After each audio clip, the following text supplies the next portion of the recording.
법원이 오늘 새벽 박근혜 전 대통령에 대해 주요 혐의가 소명되고 증거인멸에 염려가 있다며 구속영장을 발부했습니다. 영장이 발부된 뒤 박 전 대통령은 서울구치소에 수감됐습니다. 박 전 대통령은 서울구치소에서 10.6제곱미터, 3.2평 넓이의 독방을 배정받았습니다. 입소에 앞서 구치소장을 면담하는 자리에서 박 전 대통령은 지병 등을 호소한 것으로 전해졌습니다. 박 전 대통령이 지금까지 일관되게 자신의 혐의를 모두 부인한 게 구속영장 발부의 주요 사유 중 하나였다는 분석이 나옵니다. 검찰은 구속된 박 전 대통령을 이르면 다음 주 초부터 다시 조사할 것으로 보입니다. 참사 1081만인 오늘 세월호가 목포 신항에 도착했습니다. 배수 작업을 마치고 다음 달 6일 철제 부두에 거치되면 미수습자 수습과 천체 수색이 본격적으로 시작됩니다. 홍준표 경남지사가 오늘 자유한국당 전당대회에서 54%를 득표해 당 대선 후보로 선출됐습니다. 민주당의 영남 지역 경선에선 문재인 전 대표가 압승을 이어갔습니다. 수소, 우주의 75%. 그 무한한 수소로 자동차를 달리게 하다. 현대자동차. 나는 헌법을 준수하고 대통령 박근혜를 파면한다.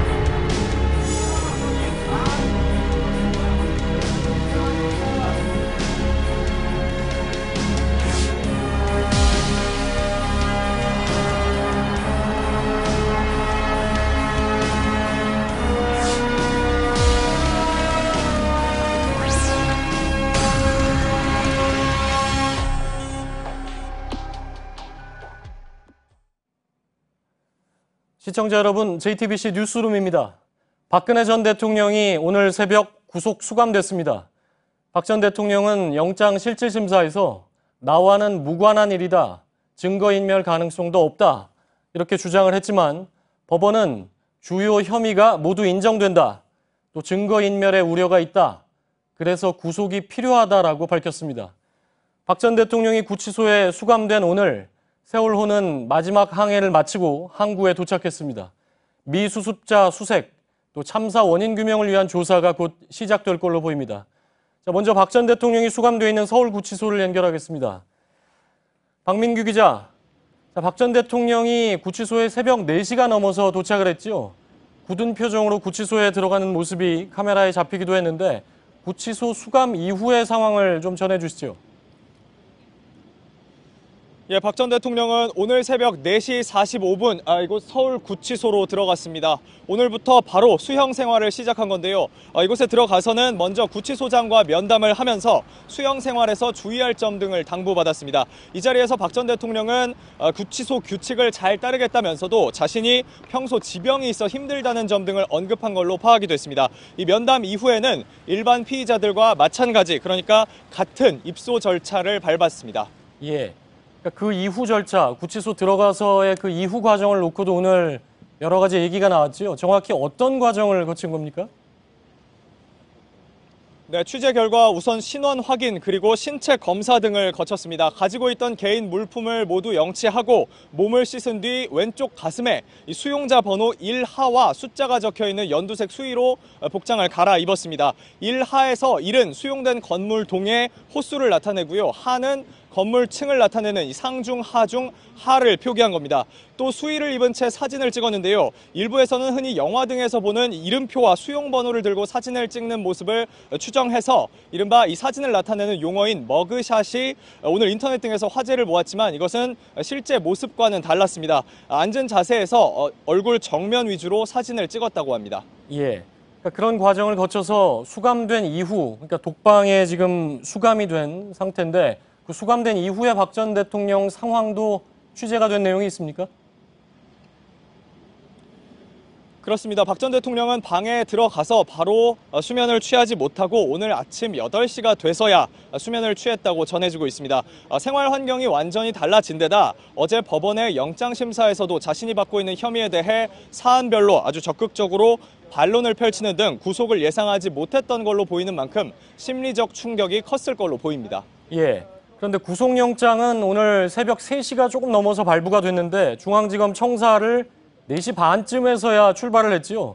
되게 다른 피의자들하고는 좀 다른 경우인데 그건 왜 그렇습니까? 네, 법원이 영장을 발부한 이후 박 전 대통령은 대기 장소였던 검찰청에서 1시간 반 동안 관련 절차에 대한 설명을 듣고 변호인을 면담하는 등 준비를 했다고 합니다. 또 한 가지 짚어드리면요. 구치소에는 안전 문제를 이유로 쇠로된 장신구 그리고 안경테 등을 가지고 들어갈 수가 없습니다. 때문에 박 전 대통령이 영장심사 결과가 나온 뒤에 쇠로된 머리핀 등을 미리 일부 뺐다는 얘기도 나왔습니다. 예. 자, 구치소 내부 생활은 그러니까 일반 다른 수용자들하고 같다고 보면 되겠죠? 그렇습니다. 오늘은 입소 첫날이라 박 전 대통령이 아침 8시가 돼서야 잠이 들었지만요.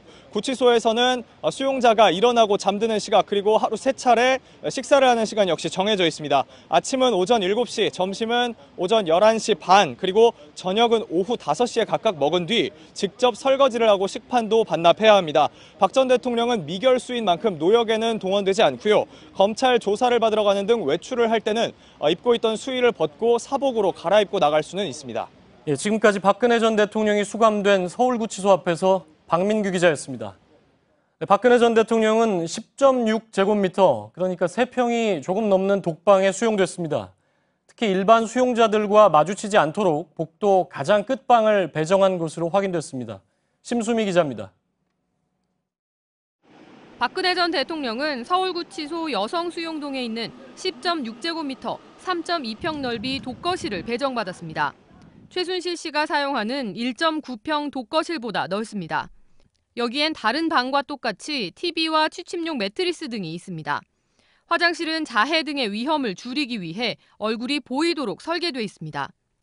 박 전 대통령이 수감된 곳은 구치소 하층의 복도 가장 끝방입니다.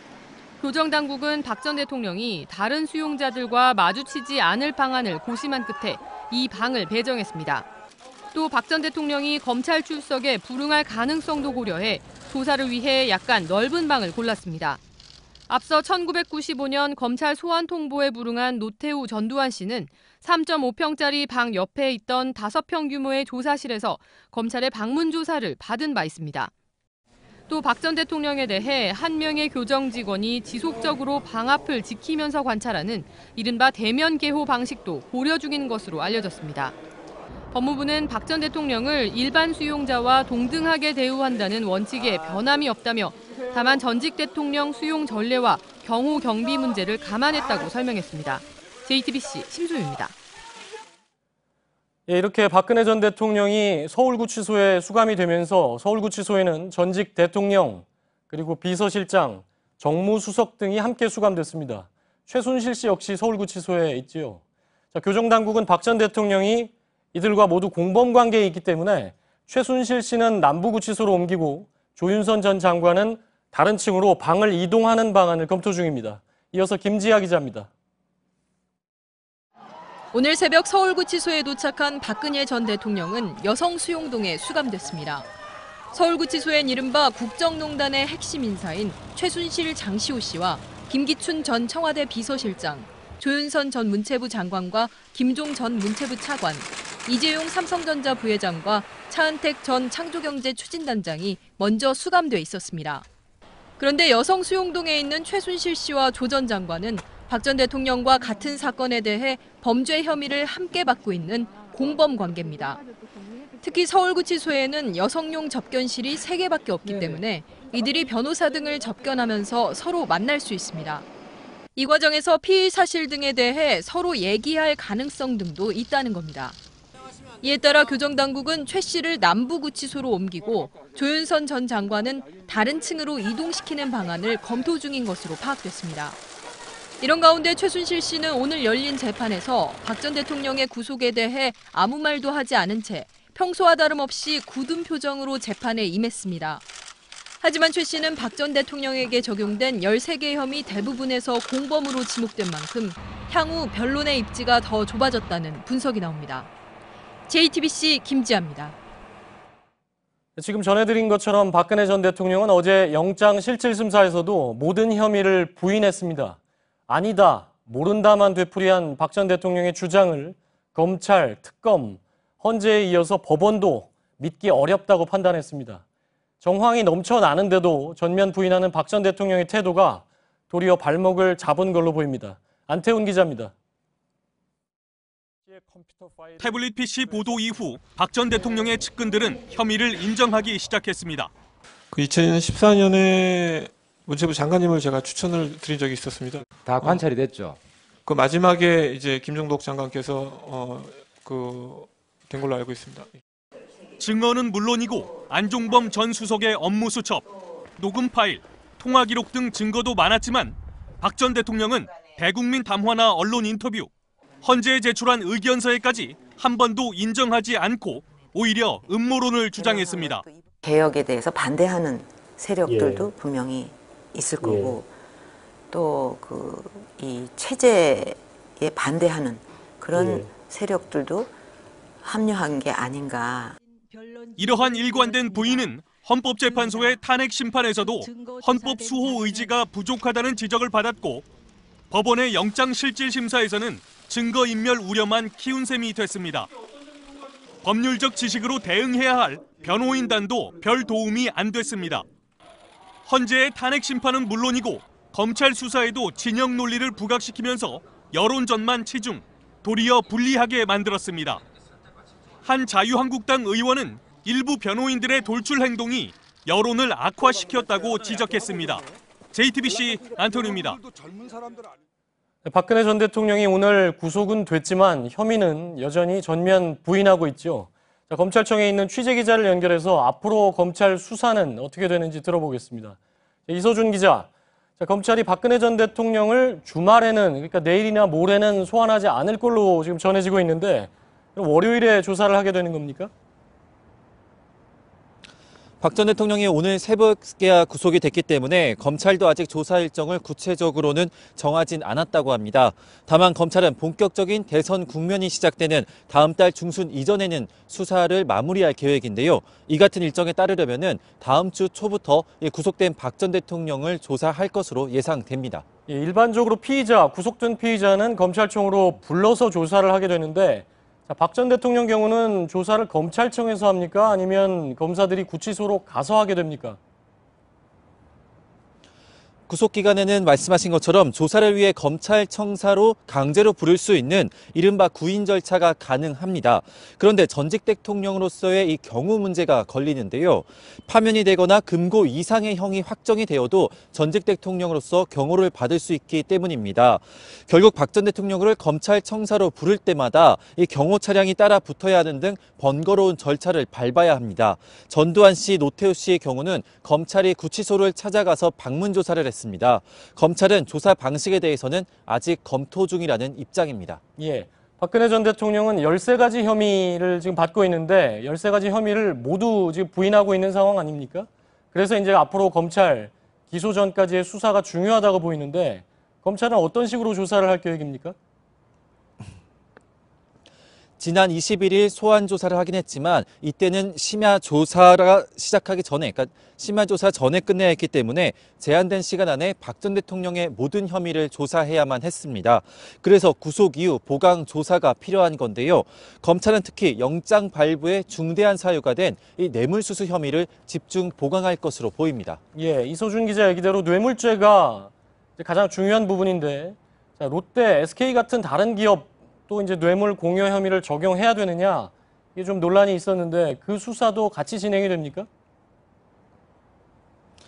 네, 검찰은 지난해 수사 때 두 기업의 미르와 K스포츠재단 지원에 대해서 뇌물죄를 의심을 했습니다. 묵시적 청탁 관계가 있다고 본 건데요. 하지만 이번 박 전 대통령 구속영장에는 해당 혐의들에 대해서 뇌물죄가 아닌 직권남용 및 강요로 분류를 했습니다. 이 때문에 두 기업의 이 재단 지원에 대해서 어떤 혐의를 적용할지 최종 결정을 하기 위한 추가 수사가 필요해 보입니다. 예. 박근혜 전 대통령이 오늘 구속이 되면서 이제 박근혜 정부 청와대에서 수사가 제대로 마무리가 안 된 건 우병우 전 민정수석 건인데요. 이 부분은 어떻게 수사가 진행이 되고 있습니까? 아직 소환 시점은 정해지지 않았지만 이르면 다음 주가 될 것이라는 관측이 나오고 있습니다. 검찰은 우 전 수석이 가족회사 정강을 통해 횡령을 하는 등의 개인 비리 혐의뿐 아니라 이 청와대 민정수석으로서 직권을 남용한 혐의 등을 수사를 하고 있는데요. 특히 세월호 수사를 포함해서 여러 검찰 수사에 부당하게 개입한 의혹 등에 대해서도 수사가 될지 관심이 집중되고 있습니다. 예, 지금까지 서울중앙지검에서 이소준 기자가 전해드렸습니다. 자, 오늘 박근혜 전 대통령이 구속되면서 친박계 의원들은 격한 감정을 드러내기도 했습니다. 서울구치소 앞 그리고 삼성동 자택 앞에서는 친박단체 회원들이 반발하기도 했는데요. 하지만 시간이 지나면서 집회와 시위는 잦아들고 있습니다. 이윤석 기자입니다. 박근혜 전 대통령을 태운 차량이 서울구치소에 들어서자 기다리던 지지자 100여 명이 박근혜 대통령과 구속 무효 등을 외칩니다.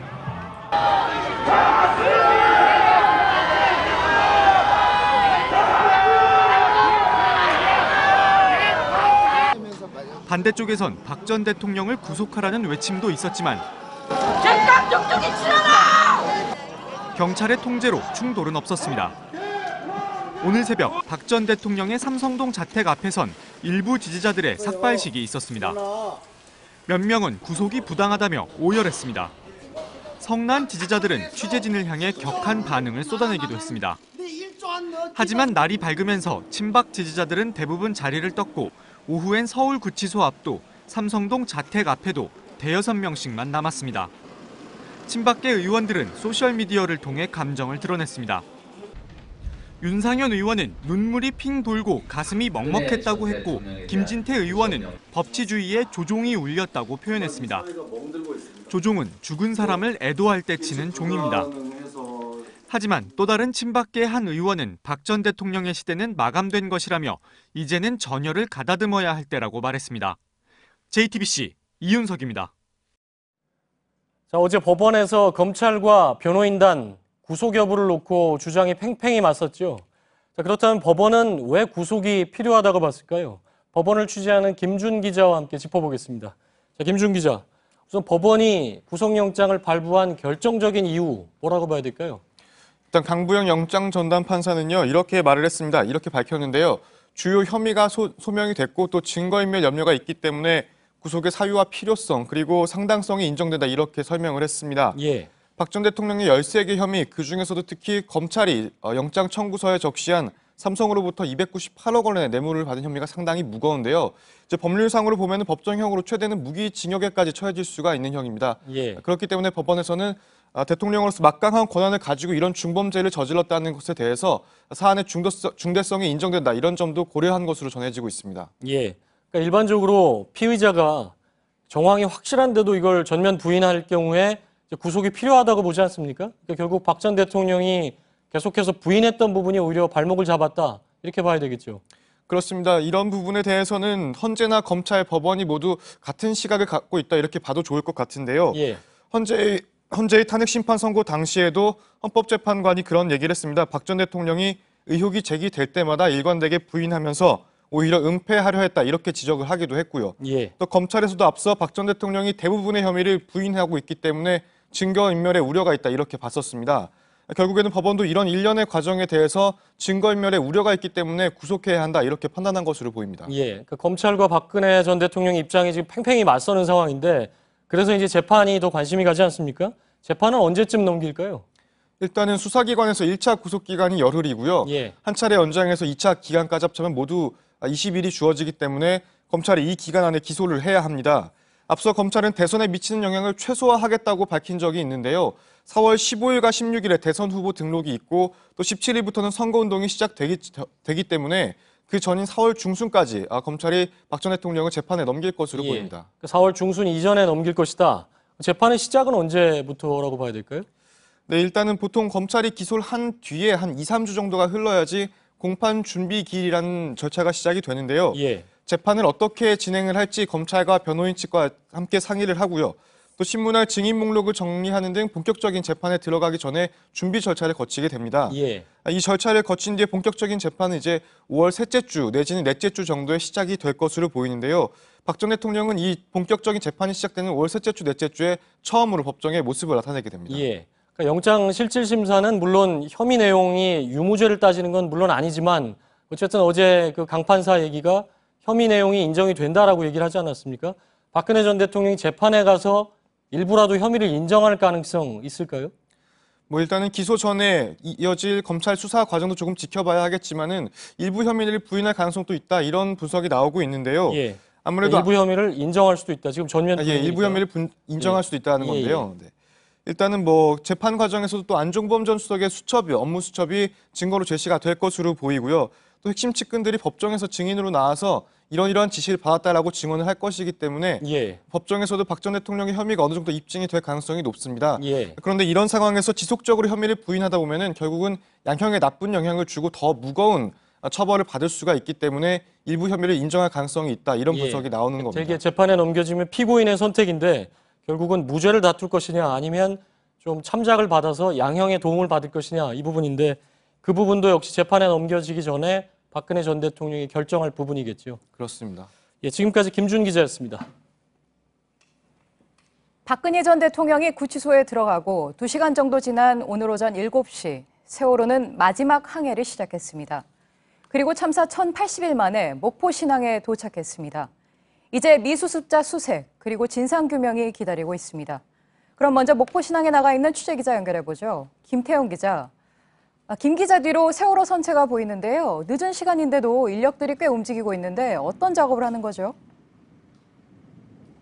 네, 세월호실은 운반선 주변으로 조명이 설치돼 날이 저문 지금까지도 세월호는 비교적 잘 보이는 편입니다. 그 주변으로 작업 인력이 분주히 움직이는 모습도 보이고요.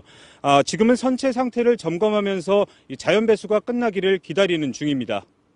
네, 오늘 세월호가 육지에 아주 가깝게 접안이 됐는데요. 김 기자도 현장에서 선체를 직접 봤습니까? 상태가 어떤가요? 네, 우선 부두 쪽을 향한 바닥부터 보시면요. 곳곳이 긁혀있고 페인트 칠이 벗겨져 있습니다. 이 배 뒷부분과 좌연 쪽 선체 구조물 일부는 형체를 알아보기 어려울 정도로 파손됐고요. 전체적으로 부식도 상당히 진행된 것으로 보입니다. 아무래도 바닷속에 오랜 기간 잠겨 있다가 수면 위로 올라와 공기와 맞닿으면서 부식 속도가 점차 빨라지는 것으로 보입니다. 네, 부식이 상당히 진행됐다. 이 말대로라면 최대한 빨리 선체를 육상으로 옮겨서 수색이나 조사를 해야 할 텐데 거치 작업은 언제 시작이 되죠? 네, 먼저 이 선체 안에 남아있는 바닷물과 펄을 제거해야 합니다. 이 선체를 육상으로 안전하게 옮기기 위해선 지금의 선체의 무게보다도 최소 1000톤 정도는 줄여야 한다는 게 해수부의 설명입니다. 이 작업이 끝나면 현재 부두와 수평으로 놓여있는 운반선이 다시 수직으로 놓이게끔 접안을 다시 해야 합니다. 선체를 옮길 모듈 트랜스포터를 이 배 아래 수직으로 깔린 거치대 사이로 넣어야 하기 때문입니다. 특히 육상 거치 작업과 관련해선 이 부두와 운반선의 높낮이를 맞춰야 하는데 이 때문에 파도가 잦아드는 다음 달 4일 소조기쯤 이 작업이 시작될 것으로 보입니다. 네, 지금 얘기한 모듈 트랜스포터가 들어가려면 아래에 그만한 공간이 지금 필요하잖아요. 그런데 지금 세월호 아래에 펄이 가득 차 있지 않습니까?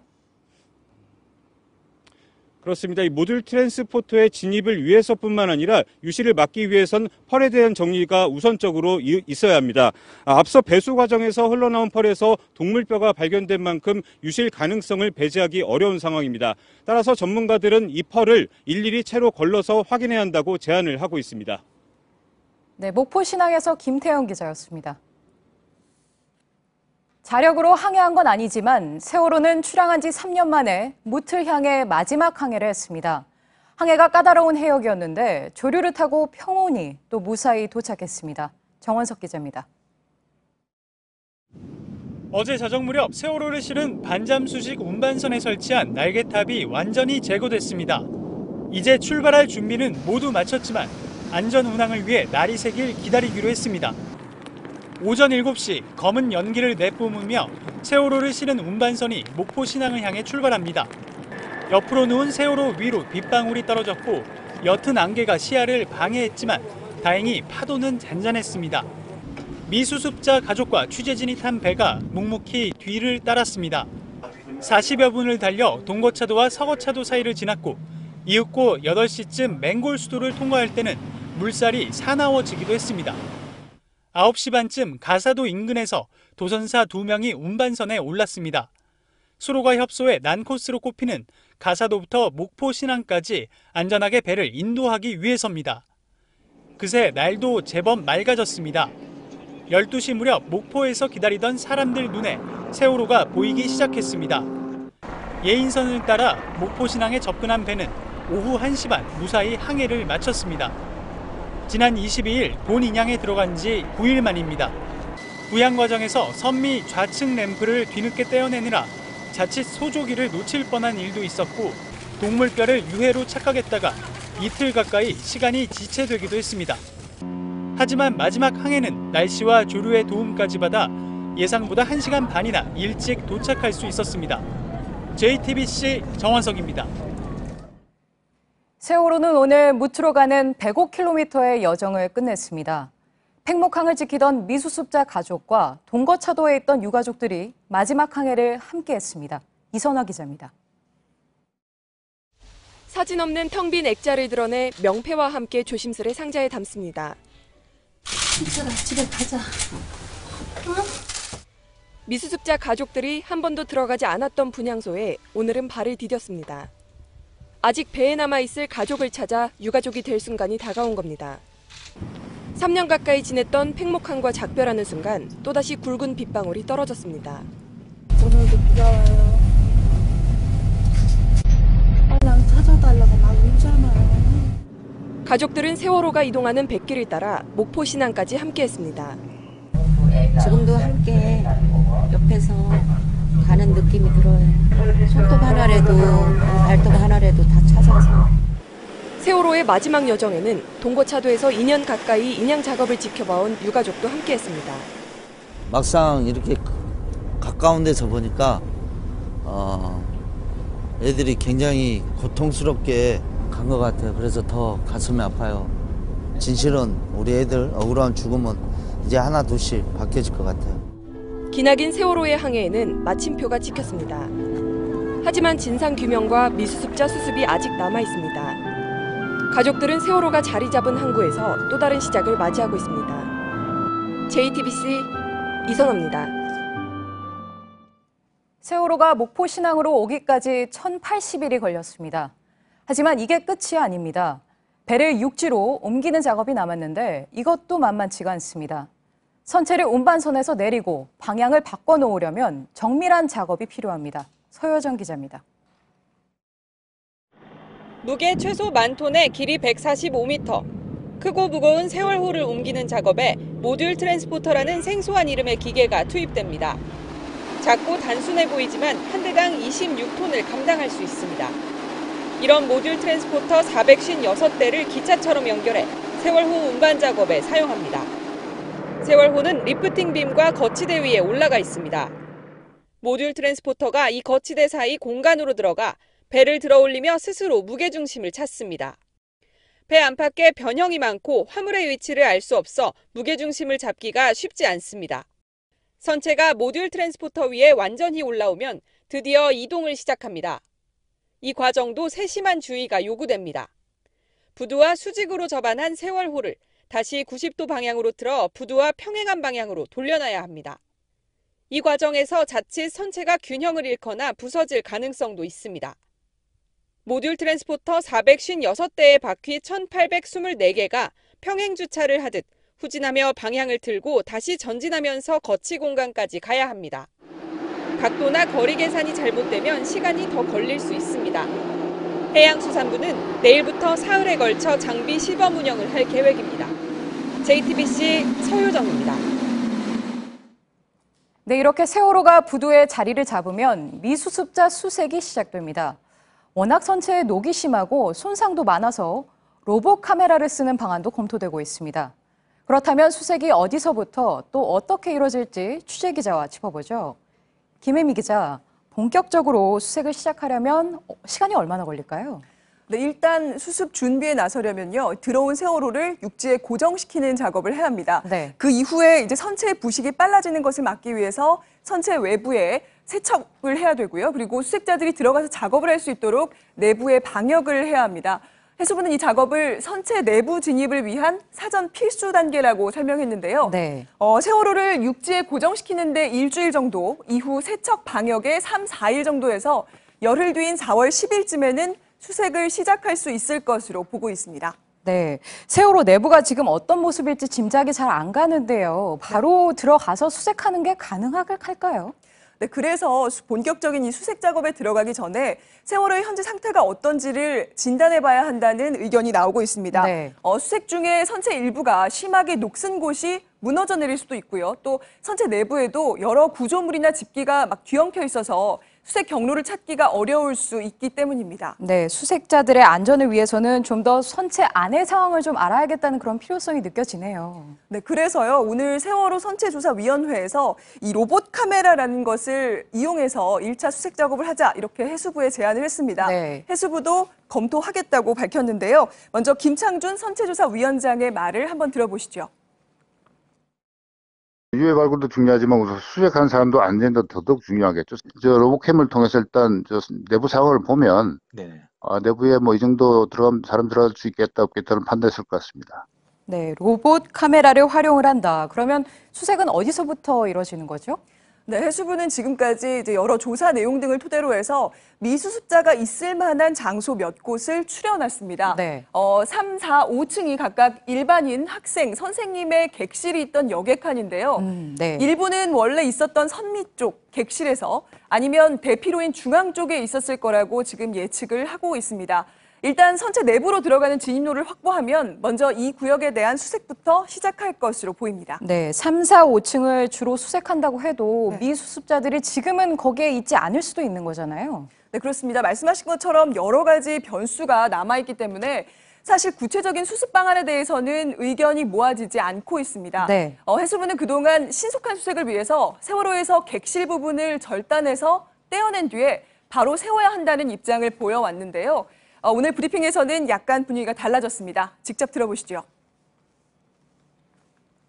해양수산부와 또 필요하다면 관련 기관의 의견을 충분히 청취해서 같이 협의해서 수색 방안을 구체화하기로 되어 있습니다. 따라서 어느 정도 합리적인 수준에서 공감대가 형성되고 또 한다면 변경이 가능하다고 생각되고요. 네, 선체조사위원회에서 절단이 미수습자 수습에 별로 도움이 되지 않고 진상규명에는 더더욱 도움이 되지 않는다는 의견을 이미 낸 바가 있거든요. 그래서 이 부분에 대해서는 관련 논의가 앞으로 좀 진행이 돼야 될 것 같습니다. 네, 앞으로의 세월호의 수색 과정 짚어봤습니다. 김혜미 기자였습니다.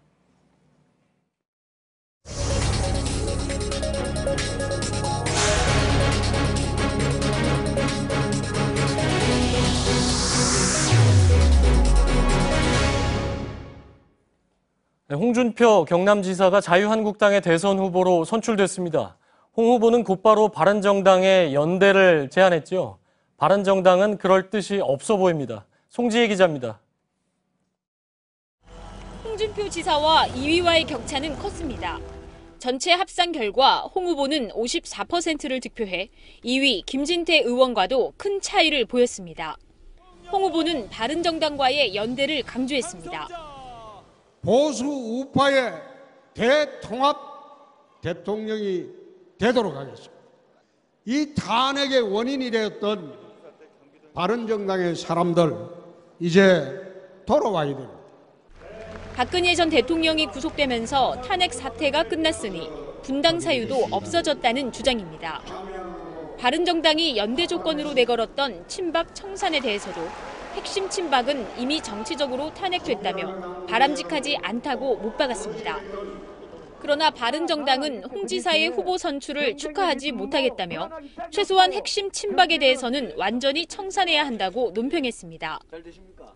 홍 후보는 국민의당과의 연대에 대해서는 어려울 것 같다고 밝혔습니다. 자유한국당이 대선 후보를 선출한 날 새벽 1호 당원인 박근혜 전 대통령이 구속됐지만 홍 후보는 선을 그었습니다. 이제 우리 숨지 맙시다. 부끄러워하지도 맙시다. 이 당은 홍준표를 중심으로 새로운 당이 됐습니다. 경선 과정에서 홍 후보와 각을 세웠던 김진태 의원은 승복 의사를 밝혔습니다. 하지만 일부 지지자들은 반발하기도 했습니다. JTBC 송지혜입니다.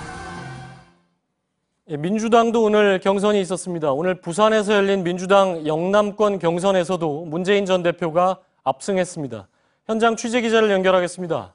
박현주 기자, 자, 오늘도 문재인 전 대표가 큰 차이로 1위를 기록을 했군요. 예, 오늘 영남권 경선에서 문재인 전 대표가 64.7%의 득표율을 얻어서 1위를 차지했습니다. 앞선 호남과 충청 경선에 이어서 3연승을 기록한 건데요. 2위인 이재명 성남시장은 18.5%의 득표율을 얻었는데 처음으로 안희정 충남지사를 제치고 2위로 올라섰습니다. 3위인 안지사는 이 시장에 비해서 2%포인트 정도 뒤졌고요. 최성 고양시장은 0.2%의 득표율을 기록했습니다. 예, 박현주 기자 얘기대로 오늘 눈에 띄는 건 이제 2위 주자가 이재명 시장이 이제 2위 주자로 올라섰다는 건데 각 주자들 반응은 어떻습니까? 예, 과반 득표를 이어가고 있는 문 전 대표는 경선이 끝난 이후에 이탈표를 막는 데 주력하는 모습이었습니다. 오늘 결과가 발표된 직후에 기자들을 만난 자리에서 함께 경쟁하는 후보들과 또 그 지지자들에게도 감사한다라는 메시지를 내놨고요. 또 오늘 처음으로 2위로 올라선 이재명 시장은 수도권 경선 결과를 기대하는 모습을 보였습니다. 지지자들을 향해서 이제 이재명의 본거지인 수도권으로 가겠다라고 외치기도 했습니다. 또 안희정 충남지사는 문 후보를 향해서 축하드리지만 아직은 불안한 대세라며 기적 같은 역전 드라마를 만들어 보겠다고 말하기도 했습니다. 예, 이제 민주당 경선은 수도권만 남은 거죠. 그러니까 문재인 전 대표가 과반으로 바로 본선으로 직행을 하느냐 아니면 결선 투표까지 가느냐가 관심인데 전망은 어떻습니까? 예, 민주당 경선은 다음 달 3일 수도권과 강원 제주 경선을 남겨두고 있습니다. 그리고 이제 선거인단 수로만 따지면 현재까지 절반 가까이 투표가 이뤄진 셈인데요. 문재인 전 대표의 지금까지의 누적 득표율은 59%로 이 추세라면 결선 투표 없이 민주당의 대선 후보로 확정될 가능성이 큽니다. 하지만 선거인단 중에서 가장 많은 인원이 수도권에 몰려있는 만큼 아직까지 결과를 확신할 수는 없고요. 안 지사와 이 시장의 선전 여부에 그 결과가 달려있다고 볼 수 있을 것 같습니다. 네, 지금까지 민주당 영남권 경선 현장에서 박현주 기자였습니다. 자, 대선이 이제 39일 남았습니다. 각 당의 후보가 속속 정해지고 또 윤곽이 대부분 드러나는 상황인데요. 정치부 안지연 기자와 함께 현재 대선 판도를 자세히 분석해 보겠습니다. 자, 안지연 기자, 오늘 나온 여론조사 결과부터 볼까요? 네, 동아일보와 리서치앤리서치의 여론조사 결과입니다. 예. 뒤에 한번 보시면 문재인 전 대표의 독주가 여전히 이어지고 있는 상황입니다. 이 지지율이 30.3%로 2위권 그룹의 2배입니다. 그런데 2위권 그룹 안에서는 다소 변화가 있었는데요. 예. 안철수 전 대표의 지지율이 15.3%로 24.2%인 안희정 지사보다 더 높게 나온 것으로 예. 나타났습니다. 그렇군요. 오차범위이긴 하지만 갤럽에서도 오늘 결과가 나왔죠? 네, 갤럽에서도 오늘 결과가 나왔는데 이 결과는 비슷하게 나왔습니다. 한번 보시면 이 안철수 전 대표의 지지율이 19%로 마찬가지로 14%를 기록한 안희정 지사보다 더 높게 나타났습니다. 예. 그러니까 19%, 14%면 여기도 역시 이제 오차범위이긴 한데 일단 안철수 후보가 이제 높게 나왔다는 거고. 자, 일단 안철수 전 대표가 최근에 상당히 많이 오르는 건 분명해 보이네요. 네. 지난주 결과와 비교해봐도 오른 게 나타나는데요. 예. 이 지난주 대비 안희정 지사가 3%포인트 떨어진 반면 이 안철수 전 대표는 같은 기간 9%포인트 올랐습니다. 이 지난주가 아니라 지난달부터 추이를 살펴봐도 마찬가지인데요. 예. 이 3월 둘째 주까지 계속 한 자릿수였던 안철수 전 대표의 지지율이 이 경선 최근 들어서 크게 오른 것으로 보입니다. 예, 아주 짧은 기간에 이제 많이 올랐는데 그 오른 배경은 어떻게 봐야 될까요? 먼저 국민의당이 호남에서 시작한 이 경선이 흥행에 성공했고요. 그 예. 경선에서 안철수 전 대표가 압승을 거뒀습니다. 이후에 주목을 받으면서 이른바 경선 효과가 나타난 것으로 보입니다. 또 한쪽에서 민주당 경선에서는 안희정 지사가 이 득표율이 애당초 기대치를 밑돌면서 이 안희정 지사의 지지층을 일부 흡수한 것으로 분석됩니다. 예. 자, 오자 가상 대결도 결과가 있죠? 네. 오자 가상 대결 결과를 보시면 이 문 전 대표가 40%로 2위 안철수 전 대표와는 11%포인트 차이였습니다. 이 밖에 홍준표 지사는 9%, 유승민 후보는 5%, 그리고 심상정 후보는 2% 순이었습니다.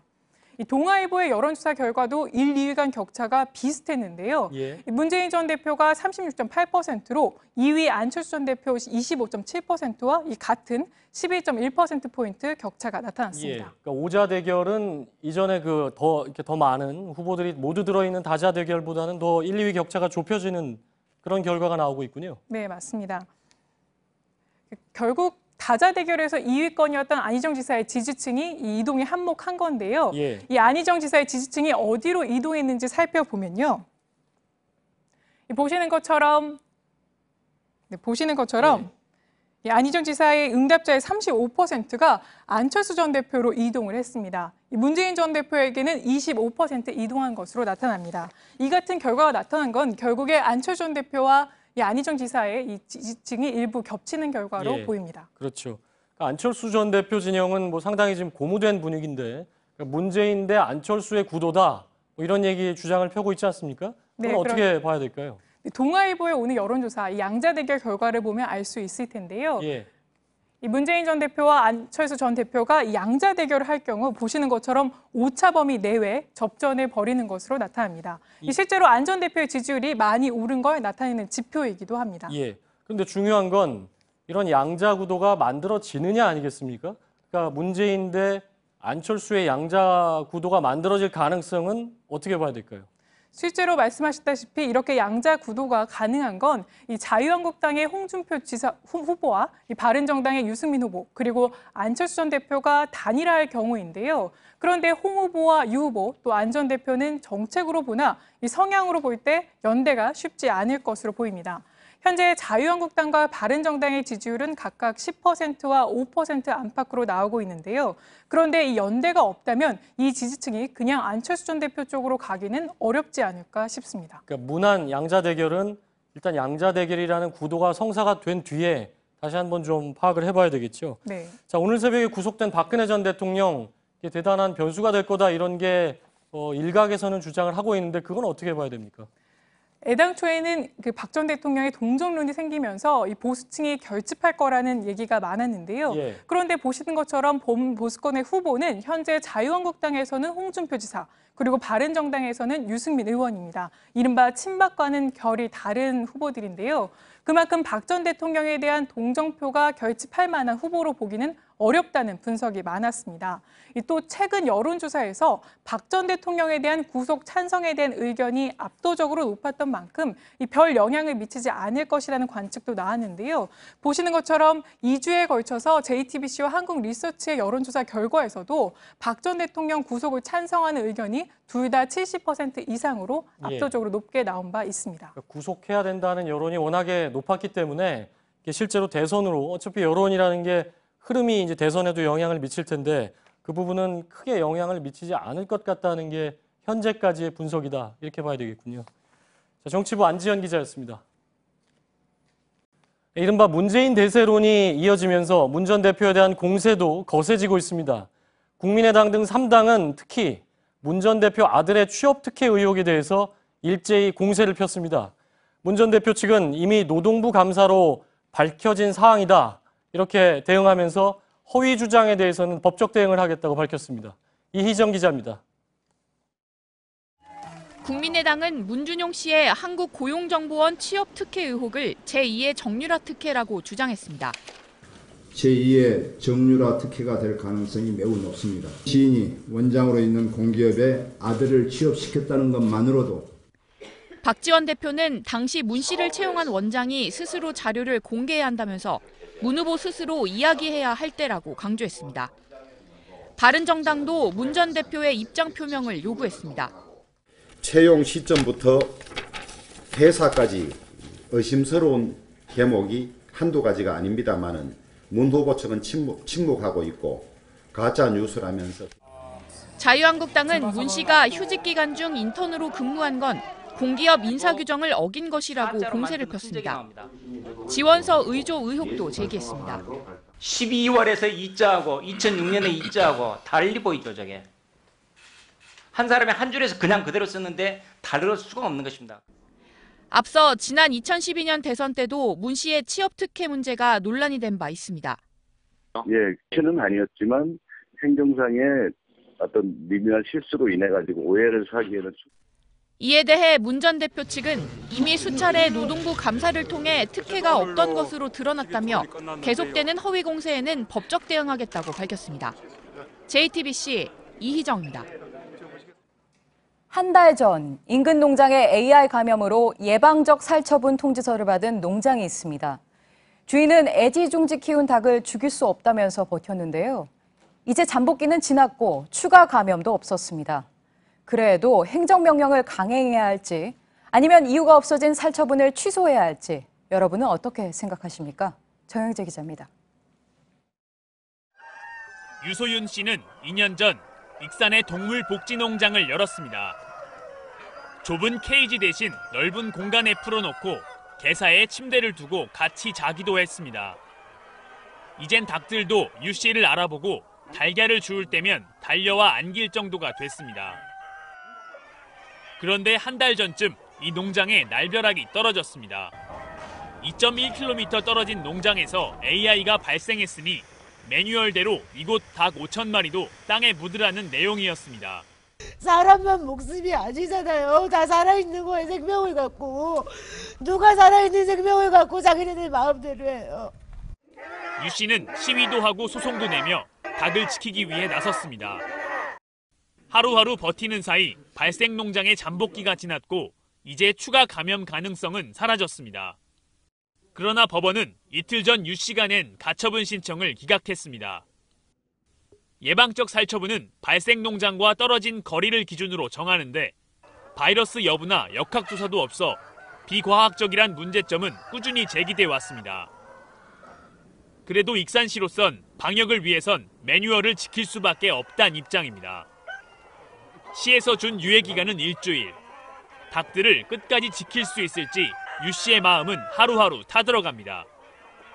JTBC 정영재입니다. 전국이 혼란한 사이 일본은 독도는 일본 땅이라는 왜곡 교육을 의무화해버렸습니다. 우리 외교부는 일본 대리대사를 불러 항의만 했는데요. 왜곡 교육을 묵인하는 듯한 잘못된 신호를 줄 수 있다는 우려가 나옵니다. 이정원 특파원입니다. 일본 문부과학성이 최종 확정한 초중학교 학습지도 요령입니다.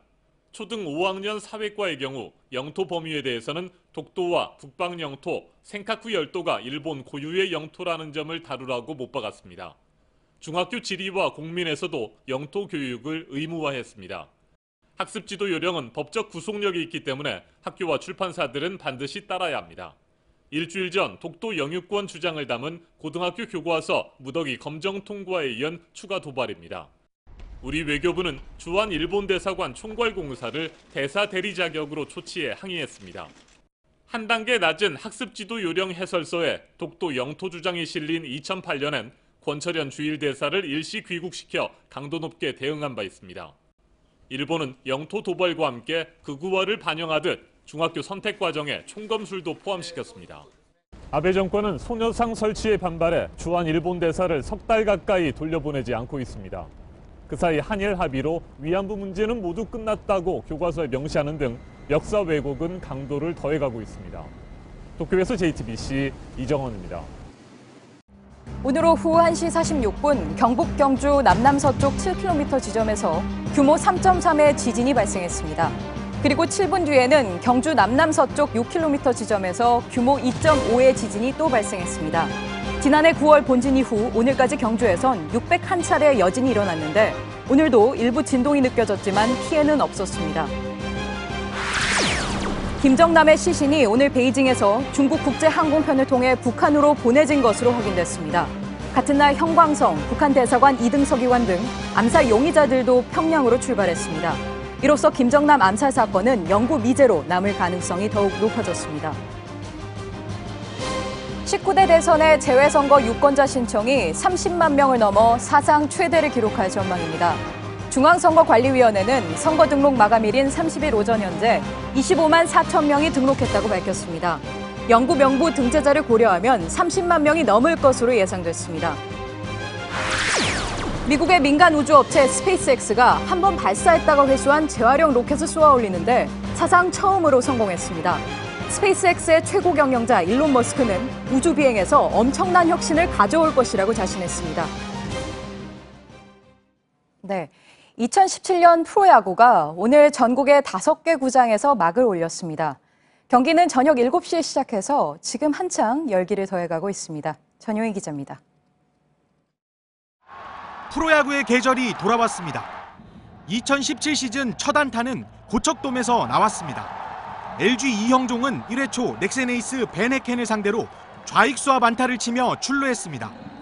KT 유한주는 SK전 1회 초 원아웃 2루에서 중견수 앞에 적시타로 올 시즌 첫 타점을 기록했습니다. 2루 주자 하준호는 홈을 파고들며 첫 득점을 올렸습니다. 올 시즌 첫 홈런의 주인공은 기아 나지완이었습니다. 나지완은 삼성전 2회 초 공격에서 패트릭의 공을 잡아당겨 좌중간 담장을 넘는 110m짜리 솔로 홈런으로 연결했습니다. 6년 만에 한국 프로야구로 돌아온 롯데 이대호는 두 번째 타석에서 중견수와 안타로 타점을 신고했습니다. 삼성 이승엽은 올 시즌을 끝으로 선수 생활 은퇴를 선언했습니다. 지난해 사상 첫 800만 관중 시대를 연 프로야구는 올해 878만 관중을 목표로 세웠습니다. 프로야구 10개 구단은 오늘부터 9월까지 팀당 144경기, 총 720경기를 치릅니다. JTBC 전영입니다. JTBC 사회이부의 이상엽 기자가 한국기자협회가 선정한 이달의 기자상 취재보도 부문을 수상했습니다. 이 기자는 1990년 박근혜 전 대통령의 삼성동 자택 구입 과정을 최태민 일가가 주도했고 사실상 공동재산이라는 정황을 밝혀낸 점을 높게 평가받았습니다. 날씨입니다. 내일은 전국에 산발적으로 봄비가 오겠는데요. 강원 산간에는 많은 눈이 내리겠습니다. 내일 낮 기온은 서울과 광주 14도, 대구 12도로 오늘보다 약간 높지만 비바람이 불어 쌀쌀하겠습니다. 오늘 밤 방송되는 밤샘 토론에서는 박근혜 전 대통령의 구속이 대선 전국의 변수가 될지를 진단해 볼 예정입니다. 뉴스룸을 마치겠습니다. 시청해주신 여러분 고맙습니다.